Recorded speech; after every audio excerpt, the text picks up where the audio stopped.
नायरा जी हो मैम यो हम थोड़ा पीछे एक वॉक कर लीजिए। मेरे फोन से ले ला भाई, फिर आजा मेरे फोन से ले ला। मैं कैमरा में ले रहा हूँ, मेरे फोन से ले। क्या ट्रे हो गया चलो हटो, हो गया। और अरे भाई रुक जा। इनका भी लेना।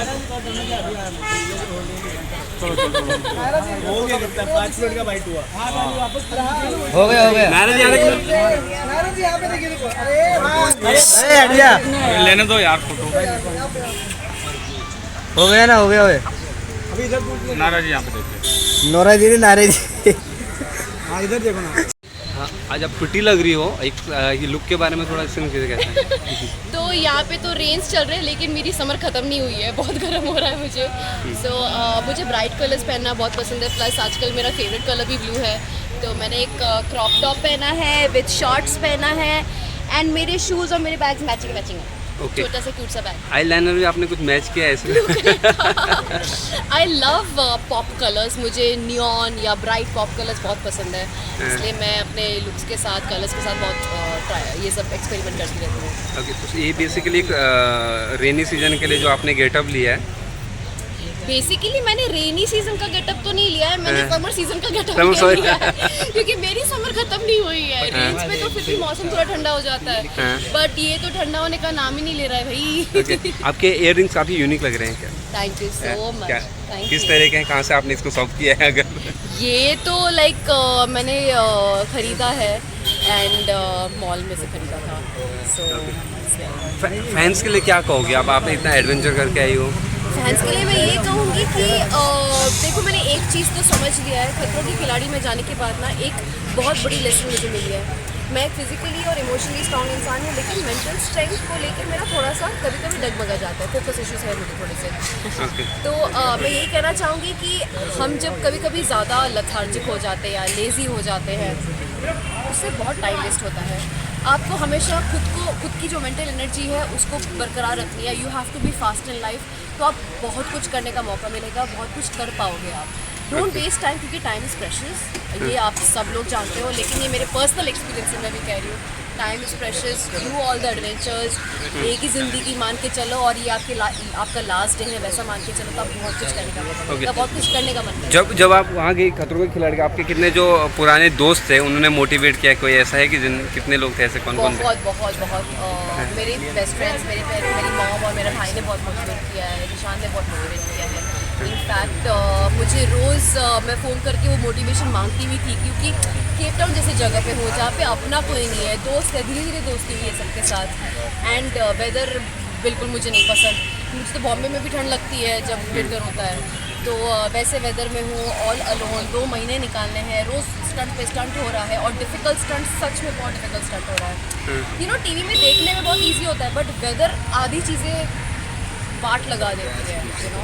So but the point is, इतने डिफ़िकल्ट सिचुएशन में भी जब आपका प्रेजेंस ऑफ माइंड काम करता है और आप स्टंट अच्छे करते हो ना, दिल में बहुत खुशी होती है। रोहित सर कैसा एक्सपीरियंस रहा आपका? रोहित सर बहुत आई थिंक और इस बार का थीम हमारा जंगल था। वैसे तो हम सारे लोग जो है अपने आप को कोई ना कोई जानवर से रिलेट करते हैं, जैसे मैं खुद को भेड़िया समझती हूँ। Sir is really lion king, उनका पर्सनैलिटी, उनका चाप, उनका प्यार दिखाने का अंदाज़, उनका डांटने का अंदाज़, पर्सनैलिटी इतनी खतरनाक है ना। मतलब अगर हम सर से कुछ भी सीख सके तो बहुत मज़ा आए। आई मीन, मैंने तो सीखा है to be mentally very focused, and he is a stunt man, you know. तो मैंने ये चीज़ नोटिस किया है कि जब भी एक इंसान को वो देखते हैं कि वो 100% दे रहा है, तब वो उनको ज़रूर मोटिवेट करता है और हेल्प करता है। और अगर वो देख रहे हैं कि इंसान अपना 100% नहीं दे रहा है, ऐसे ही ट्राई करके ये कर रहा है, सो ही गेट्स वेरी अपसेट। क्योंकि उन्होंने हमें ये समझाया है कि स्टंट तैयार करने में जो ट्रायल्स लगते हैं, पैसे खर्च होते हैं, ये हमारे लिए तो पूरा सेटअप होता है, और आप बिना ट्राई किए अबॉर्ट करते हो, इट्स वेरी सैड। तो मैं ये नहीं कहना चाहूँगी इस सीज़न में सबसे लीस्ट अबॉर्ट हुआ है, ना के बराबर हुआ है, बहुत कम अबॉर्ड्स हुए हैं। हम सब बहुत जाबाज निकले, हम सब ने सब कुछ ट्राई किया है। ग्रेट। आपके लिए सबसे खतरनाक स्टंट कौन सा था? पानी का स्टंट। और सबसे इजी मेरे लिए था क्रीपी क्रॉलीज वाला। मैंने बर्दाश्त कर लिया। क्रीपी क्रॉलीज तो ऐसा लगता है कि मैं छिपकलियों को लेके घूम सकती हूँ ऐसे, अभी monitor lizard, iguana. It was fun. मतलब हम दोनों एक ही कमरे में एक साथ रह सकते हैं। अरे अच्छा, आप केप टाउन गई थी तो आपने वहाँ से कोई शॉपिंग वगैरह की, ऐसे कुछ खास? कुछ खास नहीं, क्योंकि 3-4 महीने पहले मेरी मम्मी भी केप टाउन गई हुई थी, तो वो तो बहुत कुछ ऑलरेडी हमारे लिए शॉपिंग कर चुकी थी और हमें टाइम बिल्कुल नहीं मिला था। हमें छुट्टियाँ मिलती भी थी तो दूसरे टाइप के शूट्स होते थे हमारे लुक्स के ऊपर, हमारे फैशन के ऊपर। सो छुट्टी बिल्कुल नहीं मिली थी, टाइम बिल्कुल भी नहीं मिला था। और हम जब वापस आते थे सिर्फ 5 घंटा सोते थे और फिर कहीं जाने का मूड भी नहीं बनता था, because we were so tired. अच्छा यार, आपके फैंस जब आप ऐसे आउटडोर आउटिंग करते हो तो लोग जानते हैं कि आप किस तरह का फूड वहाँ पे खाते हैं, क्या था फूड आपका डाइट में या नॉर्मल? सो वहाँ के जो हम लोग जब सेट पे जाते थे वो लोग बॉइल्ड वेजिटेबल्स, थोड़ा सा सॉर्टेड कुक, वो लोग हेल्दी खाना बहुत खाते हैं। मैं ये चीज़ बता दूँ, उनके खाने में ना तीखा होता है, ना मसाला होता है, ना नमक ज़्यादा होता है। तो हम लोग को ऊपर से ये सब सीजनिंग, हम इंडियंस ये सीजनिंग ऊपर से करते थे। भोपला, जुकीनी, स्वीट पोटैटो, ये सब चीज़ का वो सॉर्टेड वेजिटेबल देते थे, राइस देते थे, बीफ, चिकन एंड आवाकाडोस, बहुत सारे आवाकाडोस होते थे, फेटा चीज़ होते थे। सो सुबह के ब्रेकफास्ट में मैं कॉफ़ी लेती थी विद चॉकलेट, कोको पाउडर में डालती थी, and I used to have avocado, omelette and bread.